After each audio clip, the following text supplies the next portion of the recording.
Hey guys, how's it going? Hope you're doing well. My name is Crown, and today I'm going to read you some very interesting stories that I hope that you're gonna love. And now, without further ado, let's go! This is my story and it's damn long. I'm a geek and punk hyper, sort of. And in my country, India, there are 12 grades in school, along with 2 or 3 pre-primary grades. My parents had transferable jobs, so I ended up changing schools a lot. And since private schools won't take new admissions during midterm, I ended up qualifying for entrance for Central School. I studied there up to grade 8, then decided to go for a boarding school. This school was supposed to be in the top 5 schools of India at the time. Now the school begins after I cleared the written test of the school in the morning. I was supposed to give an interview in the evening. There, my family was acquainted with another from the same hometown. Their daughter, let's call her Laura, the main antagonist, who was behaving like the know-it-all brat. And since my family had the bad habit of comparing me with other kids, coupled with the pressure of the interview, made me go bananas in head. Well, Laura went to give an interview first and came out upset, stating she answered only 9 out of 10 questions correctly. Well, I answered 5 of them and still got selected. It was more of a personality test. Knowledge was tested in the written part, but I had to endure all of my family commentary about how it was just luck or you won't survive, the school is full of girls like Laura, till school term started and I started living in a hostel. Now, being a student of bad government schools, I started suffering mainly because the school was strictly English speaking and my spoken English skills were disastrous.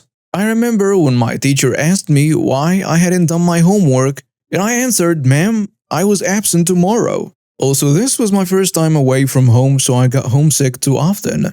Add to it the stress of weekly tests and disgusting compared to home hostel food. Well, I was experiencing hell. So within 3 months, people's perception for me was that I was dumb, shy, and that I lacked common sense. Only my hostel mates knew my true nature. So I was already stressed, and this girl Laura thinks it's funny to gang up on me and bully me. Surprising, but it actually happened. Every time I was alone, she would mock me, tell me that I was ugly, fat, and dumb. I, knowing what would happen if my temper goes off, kept mum. She then raised her bars higher and started using F-words and much more indecent words. All in English, of course. I wasn't bothered by it at all in the beginning. I had heard worse from my last school friends. I was just curious, why is she targeting me? Turns out she was mad at me for not helping her cheat in written exam, thereby jeopardizing her chances. Now that she was finally in and I was an established dumb, she could have her way with me. For the whole grade 9, I endured her stuff, then I began to crack. But fate was against me. She became the girlfriend of my best friend and roommate. Let's call him Ed. Honoring bro code, I had to abort the mission, and honoring bro code, he told me the bottom of the iceberg. She spread amongst other girls that I was terminated from my previous school for failing. I scored 93% in previous grade. My father bribed the school to get me admitted. He had to take a loan to pay my term fees. But I smoked. Never smoked in my life, not even now. And that I used to beat up the kids who messed up with me. And that's the only right answer. These claims made her a Joan of Arc-like figure, a lady challenging a demon like me. Well, I endured her insults, covering every part of my body and everyone in my family, for another year. In grade 10, we had our board exams, the first most important exam of an Indian student. There, she broke up with Ed, stating he wasn't giving her enough time. He ended up scoring 98.4% with a perfect 100 in 3 out of 5 subjects. Well, that's one alley for me, as if he wasn't earlier. Next, she hooked up with Rob, my classmate in grade 11. At that time, I started using Facebook, a new trend at that time, and this Rob guy was a member of a thug-like group of the school. Hence, Laura was intoxicated with power. She commented insults on my every photo on Facebook, and Rob would like it. I wanted to get back at her, so I commented a passive-aggressive thing on her picture. Never knew that I could have blocked her. She, along with Rob, came to threaten me when I was having a snack. But since I was surrounded by my hostel mates, they went away. They later ended up stealing my assignment. Childish, yeah, but since I never did them earlier, it wasn't a bother. God, now that I'm writing it, it really feels amazing how long I held back. But no more. At least, not after that incident. You see, I was pretty unpopular with existing girls, but I befriended this new girl. Let's call her Love. I kinda liked her, I admit, but that Laura somehow sensed that and started bad-mouthing me in front of Love.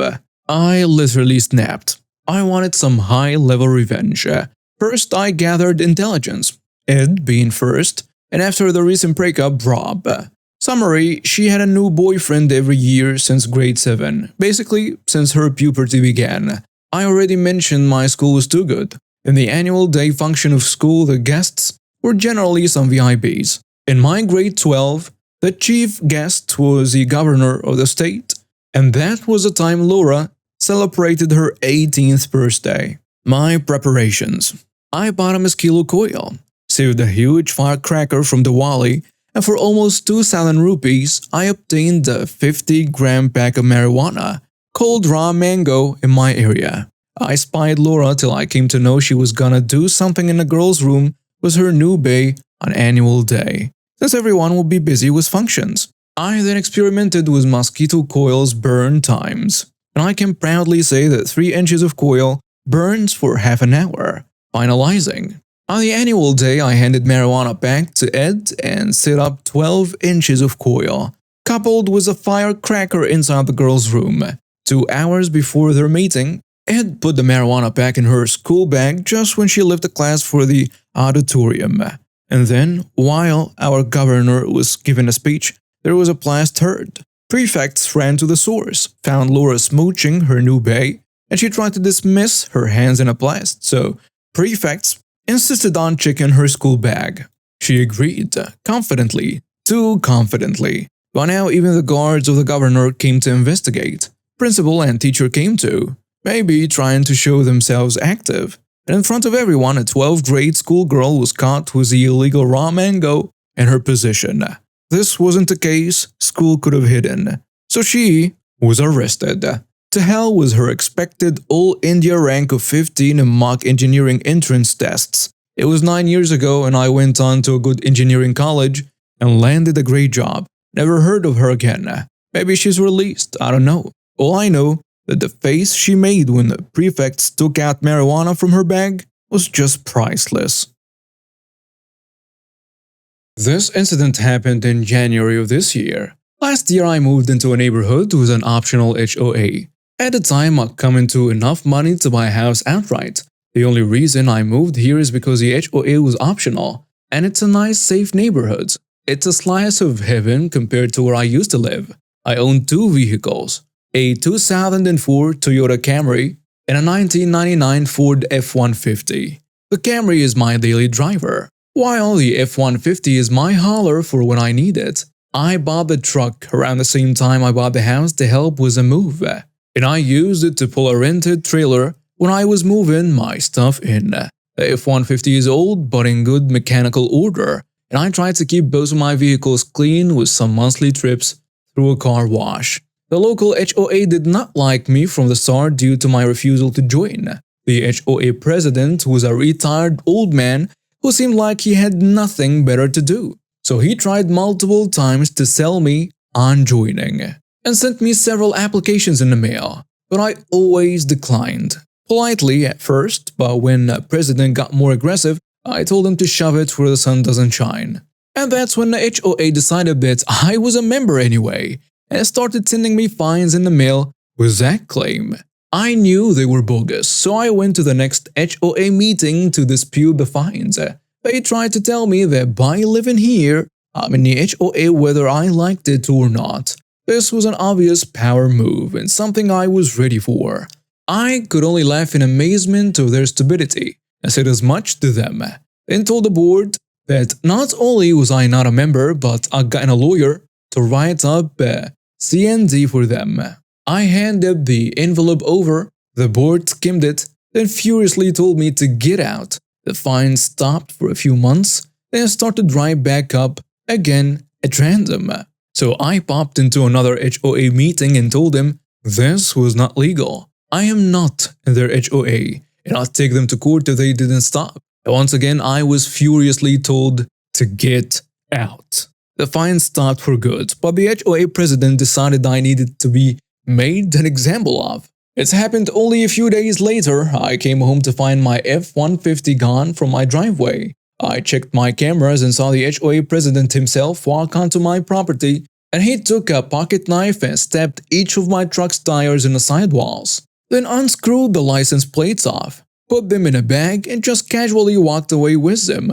Then a little while later, a tow truck came and hauled my truck away. I called the police and together we went to see the HOA president. But he wasn't home. Was my situation explained? This was not considered a civil matter, but grand theft auto. The police traced the tow truck as being from a local junkyard and not from an impound lot. I accompanied the police there. Not only was the HOA president present at a junkyard, but my F-150 was there being taken apart by about 4 men. They had already removed the headlights, hood, bumper, radiator, and all the panels out the front of the truck by the time we got in there. There was stuff disconnected all over the engine bay, and the catalytic converters had already been cut out. The HOA president looked like a deer in headlights when he saw me there with the police. I was nearly angry beyond words when I saw my truck in that condition. Nearly, I say, because I went off like a foul-mouthed country sailor on the people who had ripped my truck apart. The HOA president was caught red-handed, but instead, he had only towed my truck because it was in a sorry state and looked abandoned. I said he illegally took it off my private property since the HOA had no right to tow off my land. And he clearly had not been aware of my cameras as they had seen everything he did. He went pale at first, then furiously tried to stomp towards me looking like he was ready to fight, while yelling my truck had been an eyesore. So he got rid of it. This action earned him some new bracelets and a free ride to the station. The police were somewhat merciful to the junkyard staff, who claimed to have only been doing their jobs. The owner of the junkyard is a cousin to the HOA president, so he was contracted to do any towing for the HOA since he also owned a local impound. He had no idea I wasn't a member of the HOA, and also was not aware his cousin had ordered his employees to tear my truck apart for parts as an abandoned vehicle. The police cited all sorts of broken laws to the employees and owner, and then they agreed to put my truck back together. But I said that it had better be at least as good as it was, if not better, or I'd be going to my lawyer. The owner told his employees to do whatever it takes or he'd separate them from their jobs, then told me he'd bill the HOA president for everything later. Then the police and I got to watch as all those employees had to painstakingly put my truck back together piece by piece, and they repeatedly muttered things about me to each other and flashed me the stink eye from time to time.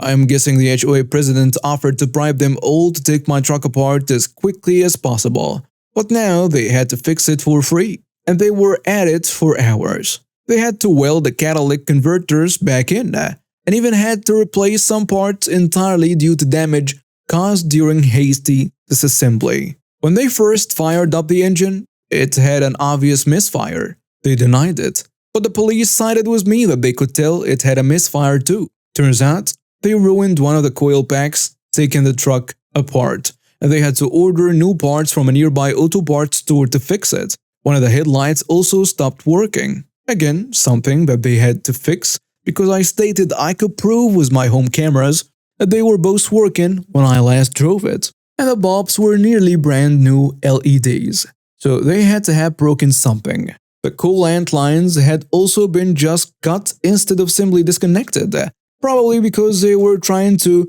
take the truck apart in a hurry, so those were more parts that had to be ordered from the nearby store as well. I can only imagine the total cost that was billed to the HOA president for this. All 4 of the tires had to be replaced because they were not repairable, so they had to leave the truck on a lift and take all 4 wheels off. There were other problems too, and all of these junkyard mechanics had to work overtime to put the truck back together in the hopes I wouldn't sue or press charges. I wasn't even able to take the truck home until the next evening, because the police had to get my plates back and the junkyard staff had to take the wheels in for new tires. By the time I got the truck back, the two junkyard employees I saw there gave me looks that just said not to come back, and the truck actually runs better than before. So I essentially got a free sort of overhaul for my trouble. As for the HOA president, well, I did sue him for trespassing, theft,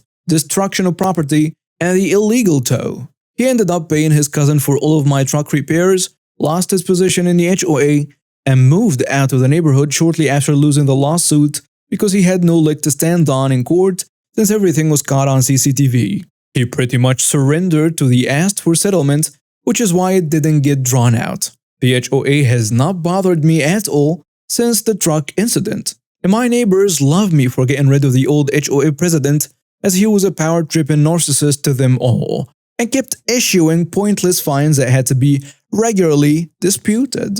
Also, I have been back to that junkyard for parts, but for my Camry instead, I went to pull a replacement grill for it and found one in excellent shape there. They did recognize me and gave me dirty looks, but otherwise, it didn't bother me.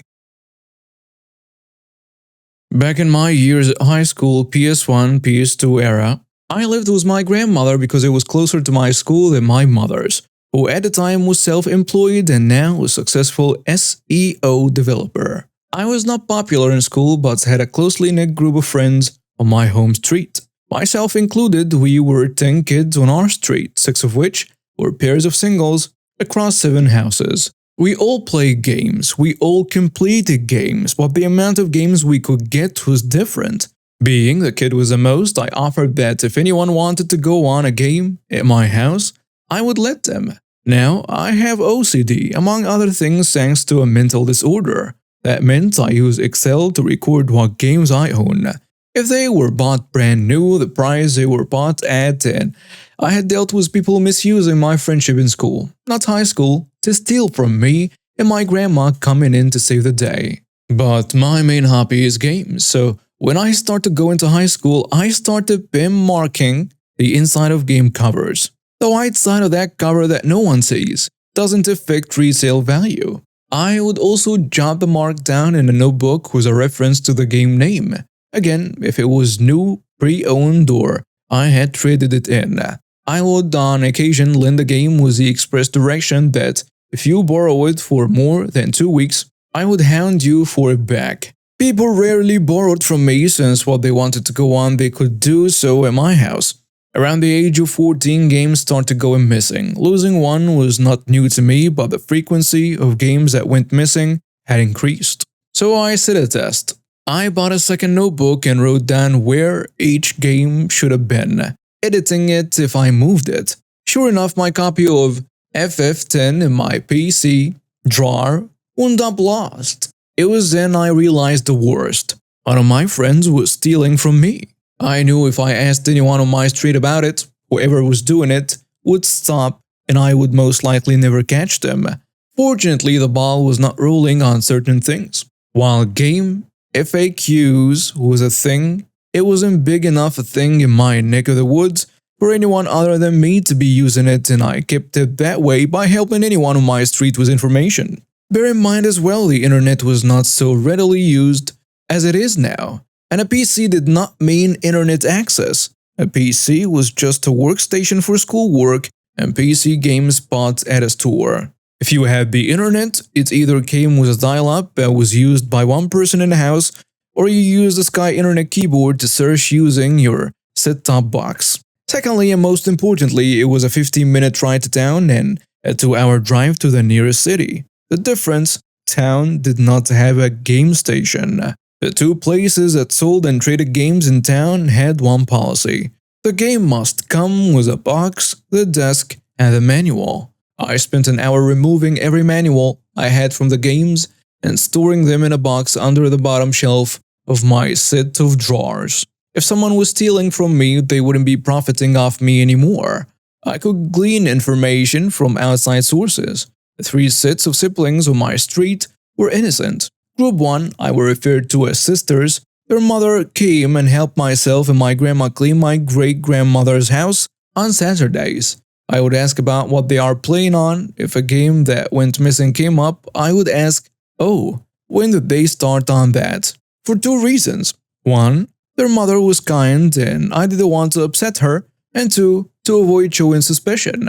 However, it was responded with, I bought it for them, or they bought it when they were in town. So, innocent. The second pair, referred to as the twinnies, got whatever they asked for within reason from their parents, so there was no doubt that they were innocent. The third, brothers, the younger couldn't keep a secret and I was very good friends with. Helped him in schoolwork, made up the difference if he couldn't quite afford a drink or chocolate bar, made sure I was an ear for him to talk to, because I didn't trust the other brother beyond friendship. If the older brother was playing anything that was missing, I would know how. Again, innocent. That left 3 boys on my street to varying ages who I only know on a one-to-one basis. If I had suspects, it would be them.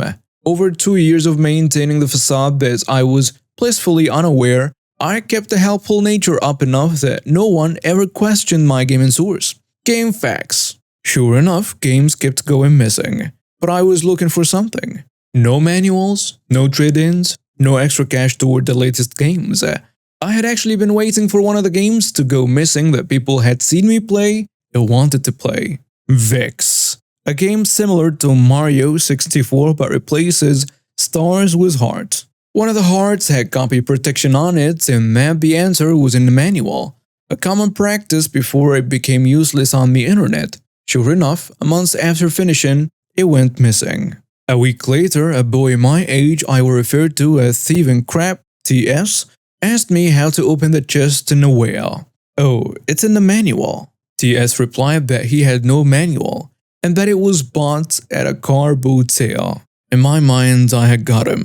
His parents didn't go far, so no city trips or rare city trips, and there have been no car boot sales nearby in the last 4 months. I made my play. TS went to karate practice on Tuesdays between 7 and 9. I waited till 7:10 p.m. and went to his house with my grandma with my notebooks, printouts of my records on game purchases, and a document. I will get to that in a moment. After a brief talk of disbelief, I asked if I could prove if their son was stealing. Thinking I wouldn't find anything, they let me. I walked over to the copy of Vex, sat in the front room, showed them the inside with no manual, showed them my notebook, and lifted the cover out of the game box, showing a signed pin mark I had used next to the notebook was the same pin mark on the inside cover. While they were stunned, I took this opportunity to pick up a second and third, point to the pin mark in the book, and then move the label accordingly to show an identical copy. The mother went white. I asked if I could see if more were in the house. Shocked, the father complied, and after 20 minutes, I had 30 plus games on a table in front of them. All missing booklets. All with pin marks on the reverse of the label that matched the inside of the notebooks. But the best bet, upstairs on his PC desk was a note, detailing who had what. When I showed them the note, you could see the rage building in the father's eyes, while my grandma talked to the mother about what could happen next, legal ramifications of the thief, how he was now 16 and could be tried as an adult. Was the right judge? I showed the father where I found the note, and he found folders of records of games owned by others and when he had acquired them, and how much he had traded them in for. Yes, it wasn't just me. Over several years, he had been stealing games as far back as the Mega Drive era, playing on them till he was done, and then trading them in as his own to pocket the cash. He had only started with me a few years back. My grandma had allowed me to move consoles downstairs for friends to go on the condition that it was only when I had friends around and only one console at a time was only the game we were going on to avoid making a mess. Going downstairs, I laid out the document I had saved till now. It was a document that myself, my grandmother, and my mother had laid out, detailed that I would not take the evidence I had to the police on the condition that every game wrongfully taken was returned to me or the original owner. If in the event it could not be, then the full price of the game, when I bought it, will be returned to my grandmother within 6 months' time, so it could be returned to the rightful owners in one form or another. I had to thank my mother here for the thought of wording it so that in the event I wasn't the only victim, all would have justice. So thanks, Mom. Both parents signed it, and I signed it, and my grandma signed it. And the four of us waited at that time, and we talked over how we would handle this, agreeing that I would take the folders home and do the research on the retail price on any missing game. When TS returned, the look on his face was priceless, as he stared at the folders and pile of games. At that time, I had called my granddad to help us carry the games and notes down the street back to home. Before leaving, we informed the TS what would happen, much to his dismay. His house is 4 doors down and across a small one-exit street. At the other end is a garden and a modern train line to Southends that runs through the town. From 9 till 10, I could hear the father yelling at TS, even when the 9:15 train went past, while I was going through the records on my PC, scanning them in on a very basic scanner by today's standards. It felt great, and I found it soothing as I combed through. That weekend, I printed off several copies of the agreement and documents listing what had been stolen from each of my friends or pair of siblings, how much they were worth, and when to expect the money. I returned the folders and gave the parents a copy of the agreement with a value of how much he had stolen from all parties and could not return. They told me they will pay and it will come out of TS savings and allowance. For the next 4 years, both me and him were 16 at the time. He would be in his first year of university before he paid his parents back. Unsurprisingly, the karate trip stopped. Once they had closed the door, I pulled several envelopes out of my bag and made the rounds of my street. Every kid got one of these envelopes that held the information relevant to them and a copy of the agreement. And to my surprise, it took 2 weeks for every penny to be given to my grandma. Using the records, I gave each of my friends exactly what they were owed in an envelope to avoid prying eyes. Once that was done, I waited till the following Monday and handed a copy of the agreement to my school. Like most schools, mine had a system in which duties would be delegated to the most trustworthy and well-behaved of the students that both me and TS were on. TS was removed from that list and the staff knew he was a thieving crap. On my street, he was removed from the circle of friends. We wouldn't talk to him, he wasn't welcome at street events. Most certainly not any trips. In school, he was not allowed on the remaining few school trips because his father wouldn't sign permission slips. After that, I didn't change. Sure, we were one friend down, but none of my games went missing again. At 18, I moved because of college to my mom's, but I had only used up the money returned to me by then on a 360. My mom keeps a framed copy of the signed agreement in the office, and I keep the original framed in my office to this day to remind me. Unsurprisingly, after finishing high school, he and his parents moved away, as it was quite clear that the kids and parents alike wanted nothing to do with him. I owned a dirt bike, a Yamaha 250, I don't remember what model, and I wanted to sell it to get a better one. It was a nice bike with an aftermarket exhaust, headlights, some aftermarket suspension, upgraded engine, a really good sit, and brand new tires. The bike was in good shape. It was worth €4,000. Some people came and went and then showed up. The typical "I'm better than you" type of family. They asked about the bike and how long I owned it. I answered all the questions and they asked me to start it. There was no gas in the bike, so I went to my garage to get some. After I get the gas can, I see them driving off with my bike on the back of their car. I was pissed. Then I remember I have a tracking device on it, so I take my phone to see where they are. They lived about 15 kilometers away, so I started planning. I wanted to sneak there, take my bike and drive off, revving the piss out of my engine. So I did it. I went with my friend who drove me there in his car. I knew we would be missing something like fuel or battery, so I prepared something and drove there at about 11 p.m. My friend dropped me off and drove a bit away so he wouldn't be driving attention. They had an open garage, so I went in inside. They had spray painted it black, but they only painted the plastic. I went to look at the VIN number and it was a match. As I suspected, it had no fuel, so I filled it up. After checking for anything missing, I found some rattle cans of black paint that they used to paint the bike. You can see where this is going. I take the cans and spray paint everything as I'm done. I get on my bike and get ready to drive off, and the battery is dead. I changed the battery, and at this point, I was in this garage for about 30 minutes, and I again got on the bike and started it. I rev my engine and victoriously wheelie the F out of there. I saw them running out of the house and trying to chase me, and I get back home, and the next day I peel out the paint. They didn't know how to paint something with a rattle can, but I sure did. The paint came off, only damaging the stickers I had on it. After a day or so, I see a post on Facebook and click on it. It's them posting pictures of how their property was vandalized and how they had to pay at least 10,000 euros to fix the damages. It was a lie, as it would have costed them around 200 euros. They say how someone stole their dirt bike and some other stuff that was worth at least another 3,000 euros. Note that I only took the bike, nothing else, so they are lying. Also, they showed every single photo except one, the sign saying thieves. Ah, sweet revenge. Since there is only a week left of summer, I decided to take the kids to the local amusement/water park today.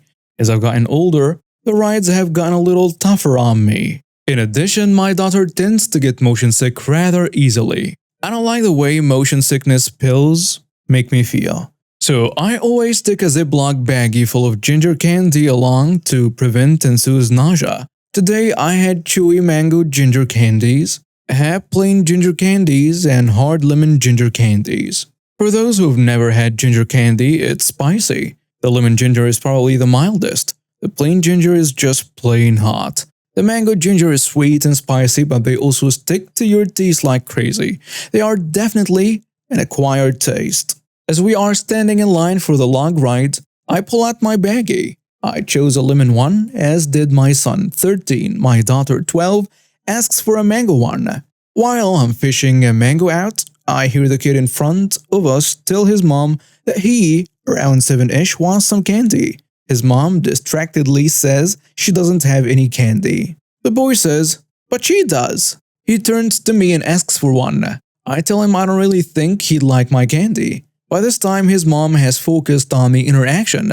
As the kids start to whine that, of course, he'd like my candy, his mom just huffs and says, "You've got a whole baggie. Can't you give him just one? Come on, don't be greedy." "Oh, you said the magic word there, lady." I say, "Alright," and dig out a lemon one. I am not completely heartless. That's when the kid whines that he wants mango. Mango is his favorite. I tell him lemon is better, but he insists on mango. I tell him it's kinda sticky as I hang it over. The kid rips it open, shoves it in his mouth, gets in 3 quick chews while my kids stare at him. Then he actually starts to taste it and a look of horror comes over his face. He screams and tries to spit it out. He's jumping around and flapping his arms. His mom is panicking and asking what's wrong. He's screaming that it's bad and it's hot and he wants it out. His mom tells him to spit it out. And that's when I pipe up with a very helpful, "It's really sticky." What's left is probably stuck in his teeth. He'll have to wait for it to melt off if he doesn't want to chew. The mom looks at me in disbelief and a shrug. Then she asks what the hell I gave her son. "Probably should have asked that sooner, lady." I answer, "Ginger candy. It's good for nausea. I am pretty sure I'd be dead if looks really could kill." We got to move up in line 2 spaces though, because she whisked her kid off to a water fountain. I'd like to think the kid will think twice about demanding things from strangers. Plus, it was entertaining. Overall, the kids and I counted it as a win.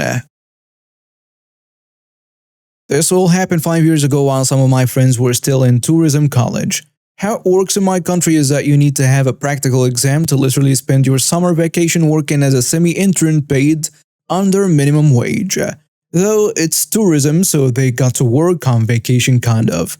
Their job title was something in the lines of HOA's representative. Agencies would make contracts with small apartment owners, usually 5 to 15 rooms, and they would resell their apartments in some tourist arrangements.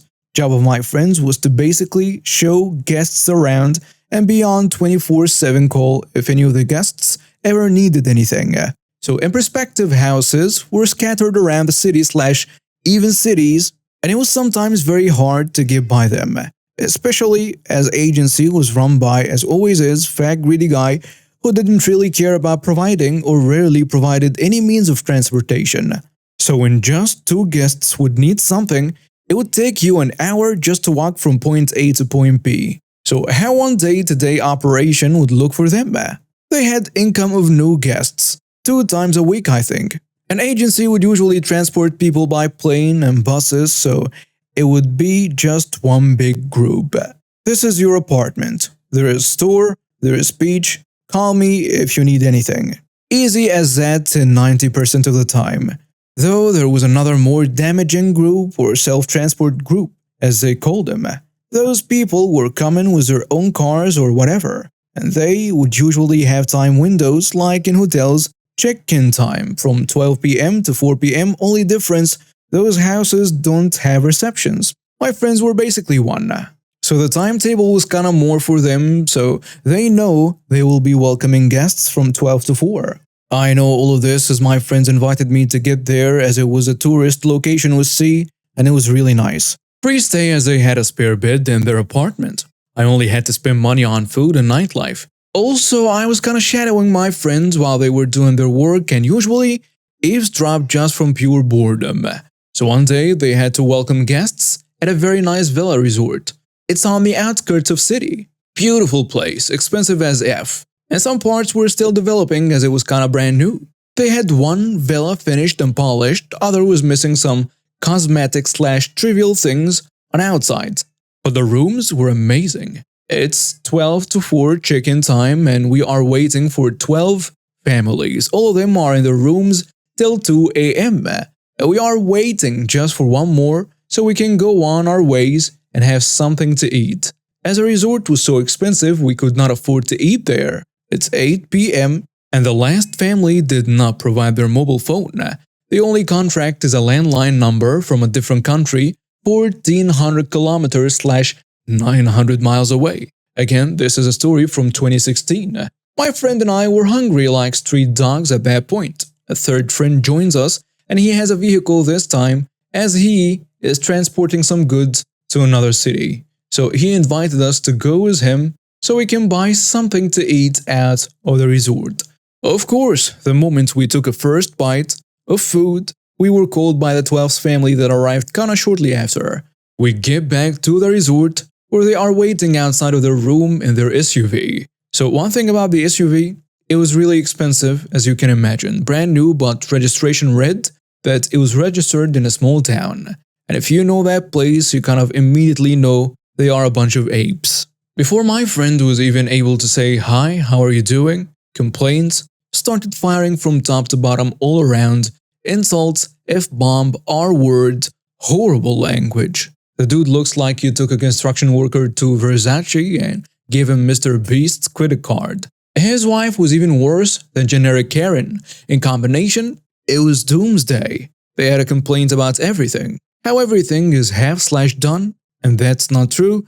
How there are, and this is important, cables hanging everywhere that their kid might touch and die. Those are their own words. The fence around the villa was unfinished and there was a concrete machine next to it. This was only true though, who cares? They were not working at that time, it was just chilling in the back. Then he started talking about how he was working contractions his whole life.